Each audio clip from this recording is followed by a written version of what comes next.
Pues bien, el problema nos dice lo siguiente. En coordenadas cilíndricas, la densidad volumétrica de carga es 10 sobre ρ picocoulomb por metros cúbicos.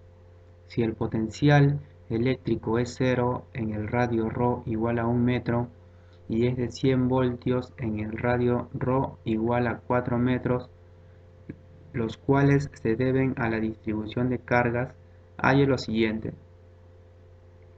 El potencial eléctrico en el radio ρ igual a 3 metros y la intensidad de campo eléctrico en el radio ρ igual a 2 metros. Considere que se trata de un problema de electrostática en el vacío. Para empezar con la resolución, he tratado de representar el problema a través de una gráfica en coordenadas cilíndricas, donde ρ es la coordenada radial y representa la distancia de cierto punto hacia el eje Z. Para tener una mejor comprensión de lo que el problema nos da como datos y de lo que nos pide, he nombrado a el radio ρ sub 1 igual a 1 metro, el radio ρ sub 2 igual a 2 metros y así sucesivamente.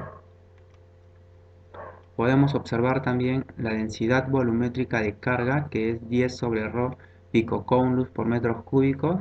Cabe resaltar que un picocoulomb equivale a 10 a la menos 12 coulombs. Por condición del problema, en el radio ρ igual a 1 metro el potencial eléctrico es 0. En el radio ρ igual a 4 metros el potencial eléctrico es 100 voltios. El problema nos pide lo siguiente. Calcular el potencial eléctrico en el radio ρ igual a 3 metros. Y en el radio ρ igual a 2 metros, calcular la intensidad de campo eléctrico.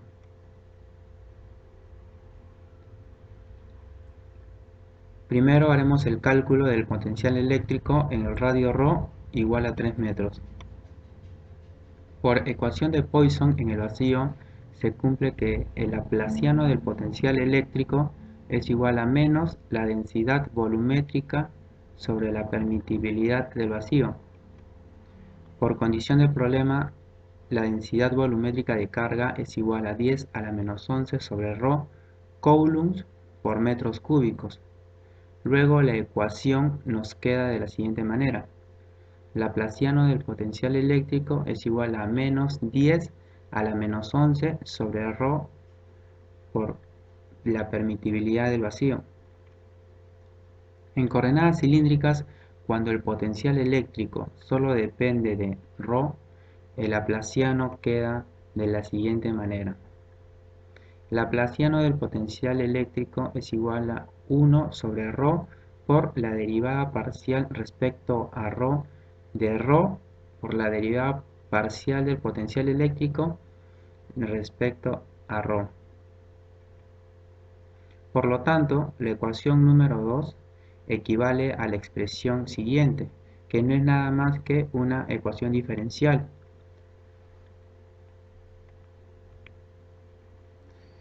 Lo primero que haremos para resolver esta ecuación diferencial, que es sencilla, sería simplificar el ρ del denominador de cada lado de la ecuación y luego pasar a multiplicar la derivada de ρ hacia el lado derecho, como se puede ver en esta expresión.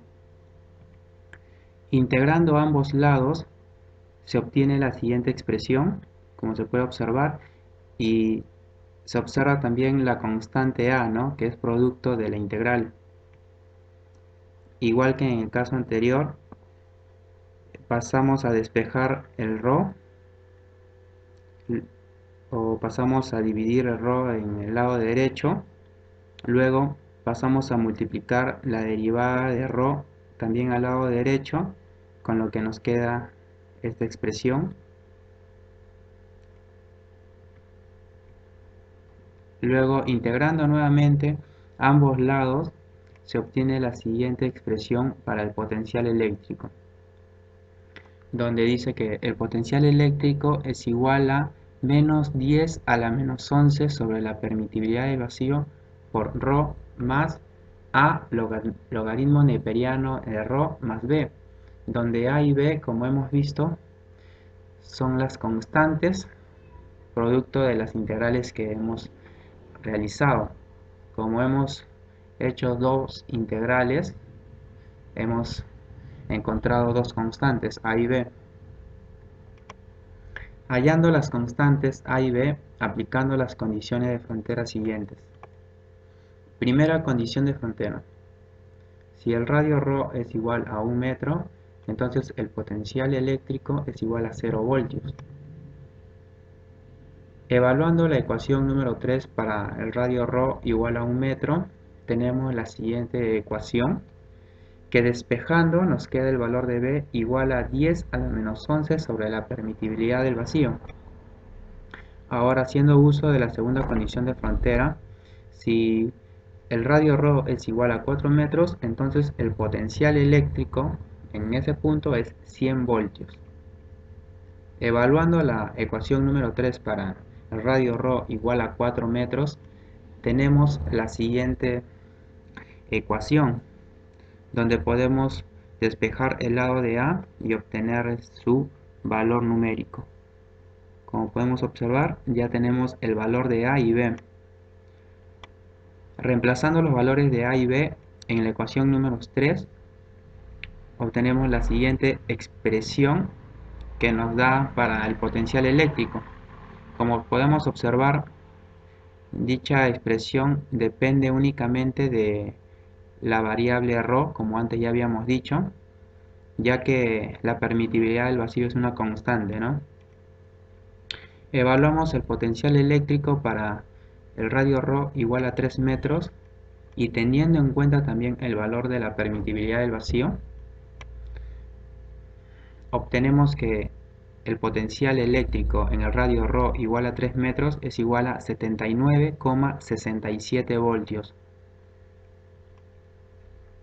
Pasaremos ahora a resolver o hacer el cálculo de la intensidad de campo eléctrico cuando ρ o cuando el radio ρ es igual a 2 metros. Se sabe que la intensidad de campo eléctrico es igual a menos la gradiente del potencial eléctrico. Como en el caso anterior, en coordenadas cilíndricas, cuando el potencial eléctrico solo depende de la coordenada ρ, el gradiente queda gradiente de potencial eléctrico es igual a la derivada parcial del potencial eléctrico respecto a ρ en dirección de ρ. Como ya tenemos la expresión para el potencial eléctrico, entonces simplemente tendríamos que derivar respecto a ρ. Luego la intensidad de campo eléctrico nos queda de la siguiente manera. Evaluando la intensidad de campo eléctrico por el radio ρ igual a 2 metros, obtenemos que la intensidad de campo eléctrico es igual a menos 36,16 voltios por metro en dirección de ρ. Bueno, hemos hallado las dos preguntas que nos piden, el potencial eléctrico y la intensidad de campo eléctrico, cada uno para un respectivo radio.